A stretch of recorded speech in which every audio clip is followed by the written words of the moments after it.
Hey, great to have you. Welcome to the program. Thanks for stopping by the Joe Pag Show. Great radio stations across the land. Newsmax TV, iHeartRadio, joepags.com. It is a great day.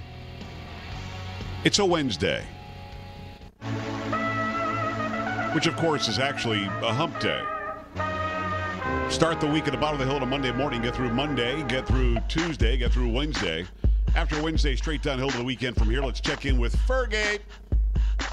My hump, my hump. Date. My hump, my hump, my hump. Date. My hump, my hump, my hump. Date. My hump, my hump, my hump. Check it out. Checking it out. 1-800-383-9624, joepags.com. Gary, there is so much going on today. I know. So much to get to. Big stuff. So much to talk about. I mean, have I mentioned? It's just a lot. Mm-hmm. And we're going to jam-pack it in there. I have my friend Brad Parscale on again today. Brad, the digital director of the Trump for President campaign. We talked to him before the election, about a week before the election, and he felt pretty good about it. He felt pretty positive about it. And we actually get some insight from him as to exactly what the digital strategy was. Why did it work? Why did they beat Hillary Clinton so handily when, it was assumed she would get many, many states that she didn't get? And sort of what is his role now? So we've got that for you, which is interesting. All right. There's speculation out there about Ted Cruz, the senator from Texas. I know. Is he going to be somebody? I talked to somebody close to the senator today, and I'll give you what I found out. Really? We'll talk. Oh, yeah. I'm not I thought it was a little playing bit around. surprising, actually. But, I don't know. We'll see. I don't know. You don't But think so? I won't say that the media is getting it right now. A little bit of a Let's big-time tell us broadcast what you tease. know. I may do that. I may not. It really depends on what kind of attitude you have today. I think you will. So we my have that for attitude's you, fine. which You're is gonna say it anyway. which is interesting. We'll talk about Donald Trump daring to go to dinner last night. How dare he? Dinnergate. I know. It's Dinnergate. Steakgate, And then he went on Twitter and went a little bit, just went right at the New York Times. Are people calling it Steakgate, really? I've heard Dinnergate. Pretty I good. just made up the steak. That's actually pretty good for Thank you. That's you. excellent, actually. Wow. 1-800-383-9624. Oh, no, it wasn't backhanded. I mean, you normally don't come up with anything. All right, by the way, Carrie's my news anchor, if you're not sure who the hell that is. And yes, she will at some point start grading on you. So, Wow. what? Dude. I'm talking Come to the on people. now. Well, you're being I've got very an update on mean. a story that I did the other day. And again, I still don't know. I don't know anything about Mike Evans. I don't know that I could, I would ever have said, yeah, I've seen him catch a ball. He's a wide receiver for the Tampa Bay Buccaneers.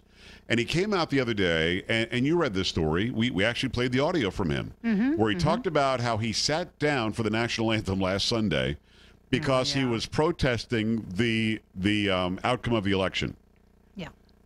And I, pontificated about how, is this something new? Is this... Will now, if I get a flat tire, I'm going to sit for the national anthem. I'm protesting my flat tire. I mean, will we now be able to... I didn't like dinner last night. Oh, I'm going to sit down for the national anthem to protest dinner. I'm not really sure what it is that we've done in our society, but people who I think aren't using their heads very well are now starting to say the national anthem and the American flag that encompasses all of us somehow is to be denigrated, disrespected, and mistreated if I'm having a bad day.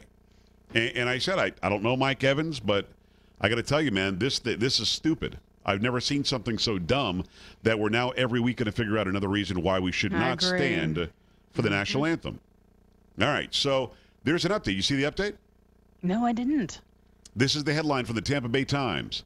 I want to thank Dan at Newsmax for finding this for me. Bucks Mike Evans ends protest, will stand for national anthem. Okay. When we played the audio the other day, and we talked about this, he said he's not going to, with Trump being the president-elect, he's not going to stand for the anthem anymore. And then, of course, I said, well, he'll only be the president-elect until January 20th. I guess Mike can then stand up. But he basically was saying, I'm never going to stand for the national anthem again because Donald Trump won the presidency. Yeah. So And because he's a reality star. One game. Right. So this is from Greg, I believe it's Greg Allman. I think it's Allman. I don't know. A-U-M-A-N. Would you say Allman? Let's say almond. Out of Tampa from the TampaBay.com website, Bucks receiver Mike Evans, who drew national backlash after sitting during the pregame national anthem Sunday in a protest of Donald Trump's election as president, issued a statement Tuesday saying that he'd ended the protest. I don't know why he Okay. started the protest.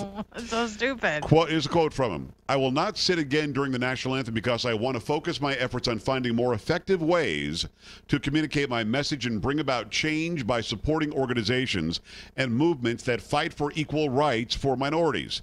Evans said in a statement through his agent, this Sunday I will be back to standing with my teammates. All right. Okay. Now, the story goes on to say the guy didn't vote. And again, I don't understand. He's registered to vote in Texas, Another one. and I think he went to a big Texas university, and he didn't bother to vote on election day, or even early vote, or just do something to make a difference. But yet he's protesting the election of a guy he didn't vote for or against. He, in essence, helped Donald Trump to win by not voting. And then he's protesting what he helped the man do. So I tweeted him, just like I tweeted the other day. It was disappointing, blah, blah, blah. How dare you? Today I tweeted him. I said, huge respect. I appreciate that you used your head and you thought about it and you decided to change what you had to say the other day. Good. And I think that when you make a mistake and you do something dumb and you correct it and admit that you did something, it's like the young woman from San Antonio attacking my family the other day on Twitter. She showed up, still hates me, which is fine, but apologized for bringing my daughter and my family into it. I was think the right that thing was to do. excellent. I thanked her, and I said, I really appreciate your apology. It means a lot. So this guy, I believe, I don't know who he's heard from. I don't know what the backlash was.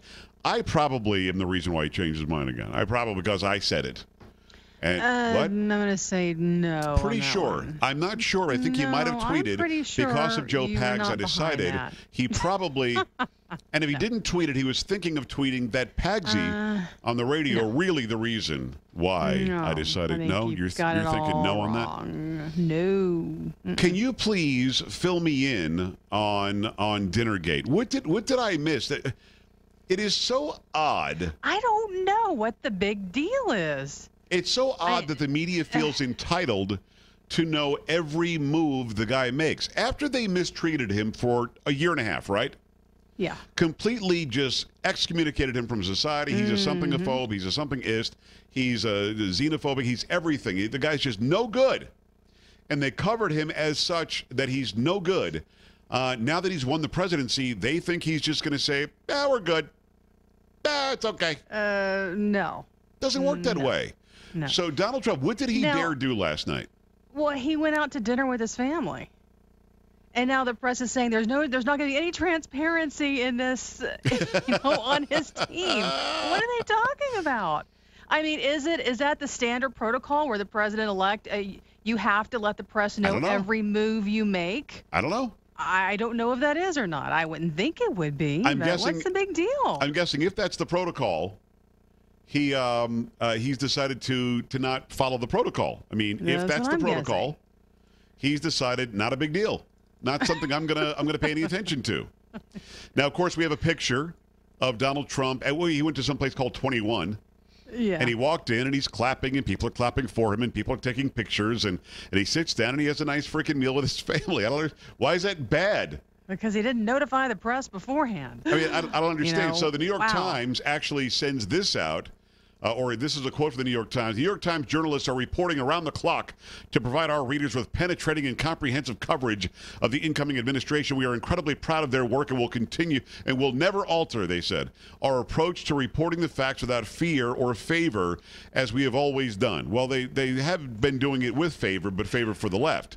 And I guess the Times also reported that Trump wanted top-level security clearance for his children. I heard that wasn't the case either. They said the New York Times also said that the transition is falling apart, and it's not going smoothly at all. The New York Times has reported that he hasn't talked to any world leaders whatsoever since winning, and Donald Trump just goes. He went on Twitter and said, "Watch this." Yeah. I'm not trying to get top-level security clearance for my children, he said. This was a typically false news story. The failing New York Times, he tweets, Story is totally wrong on transition. It's going so smoothly. Also, I have spoken to many foreign leaders. I received and taken calls from many foreign leaders despite what the failing New York Times said. Russia, UK, China, Saudi Arabia, Japan, Australia, New Zealand, and more. I'm always available to them. New York Times is just upset that they look like fools in their coverage of me. The New York Times and the big media, the left media, is in big, big trouble when it comes to a Trump administration because they no longer set the rules. They no longer can take for granted what they will and won't cover. They might actually have to work harder and go and get stories. What? Imagine that. They actually have to hit the beat. The headline on at one point on NBCNews.com. Yeah. This was it. As Trump leaves press behind for steak dinner, incoming admin already showing lack of transparency. Seriously. Come on, man. I mean, we're talking about administration right now that's outgoing, that has been the least transparent we've ever seen, the most secretive, the most hidden, the most defiant, the most untrue administration ever. I'm talking secret servers and private servers and the NSA spying on everybody and spying on journalists and trying to make them stop and punishing conservative groups and not giving them proper status and smuggling guns into Mexico, for God's sakes, with Fast and Furious and blowing up the Middle East. Come on, dude. Come on. And this is what the reaction is from NBC News. They're also in the bag. All right, so I've got to ask the question of my viewers, of my listeners. The question is simple. Do you think that there is a responsibility for the Trump family and the incoming Trump administration to kiss up to the left media and include them in everything? Or are you like me? Do you kind of appreciate that he sneaked away from them, went and had a steak and said whatever, and thumbed his nose at them? 1-800-383-9624, 1-800-383-9624, joepags.com. Also, the definition of the word posse is in question right now in the media, which I think is just nuts. We'll have that for you, too. Stay right here.